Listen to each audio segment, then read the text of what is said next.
Assalamualaikum and hi there, I'm NATASHA SIEW and I'll be talking about how to do simple calligraphy for beginners. Do you know that the term calligraphy actually originated from two Greek words which are kalos and graphene? Combine the two of them together and you get the meaning of beautiful writing. Despite the word origin from Greek words, the art itself is actually from China. It is introduced during the Shang dynasty. However, it gained popularity in the Han dynasty, which was around 600 years of gap, more or less. Traditionally, it was done with the bamboo brush. However, as time passes, with modern calligraphy, we now have a lot of materials that we can use with calligraphy. So, with calligraphy, you can, be curious about art, you can learn to appreciate art more, and you can even quicken the pace of your writing and improve your handwriting. So I'll be talking about 5 things. I'll be talking about the materials that you need. I'll also be talking about the strokes and the pressure that you should apply to them. And then I'll be talking about simple calligraphy, faux calligraphy, and lastly I will include a few Chinese characters in calligraphy to show that calligraphy isn't only just for Roman characters. So, jumping straight away, what are the materials that that you need to be exact? Personally, I use this the most, but for starters, you can use a pencil or even your normal pen, and that is what I will be using. I'll be using a pencil. If you are wondering, these are a combination of ink pens, fine liners, and brush pens. You can get them at your local bookstore for around 6 ringgit or so. That's how much I got mine. That's how much this cost me. Okay, anyways, you also need a paper. Anything you can write on. Doesn't matter what type of paper it is. Alright. Okay, so moving on to the strokes. Generally there are 2 strokes.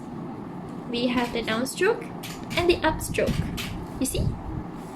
However, in calligraphy, you have to remember that when you do the downstroke, you apply pressure to it. When you do an upstroke, which is going up, you lessen the pressure. See how the camera can't really catch this part.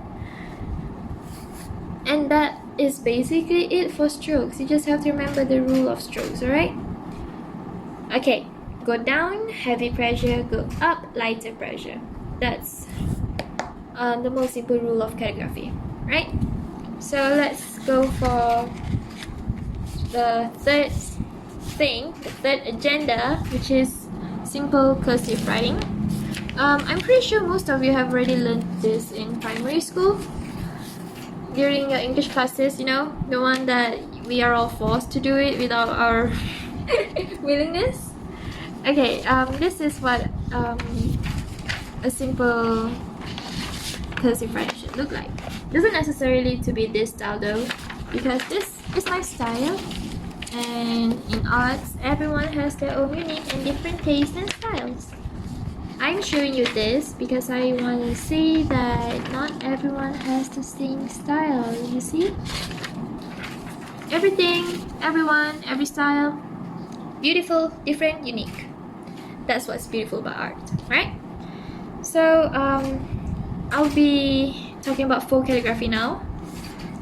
Faux calligraphy is basically an imitation of calligraphy. It should look something along the lines like this. The reason why I prepared this all beforehand is that I know that I won't have enough time to demonstrate one by one the alphabets. So yeah. Let me demonstrate basic cursive writing along with full calligraphy. I'll do them together, right? So this is A, right? Actually, for full calligraphy, the pressure doesn't really matter that much, but if you want to apply pressure, go ahead. It doesn't matter. Style, preference, all the like, right? This is a simple calligraphic A. A simple cursive A. For full calligraphy, all you need to do is just at a line where you think the thick strokes are. The thick strokes are basically down strokes, alright? So as you can see, I filled it in here. I made 2 lines there.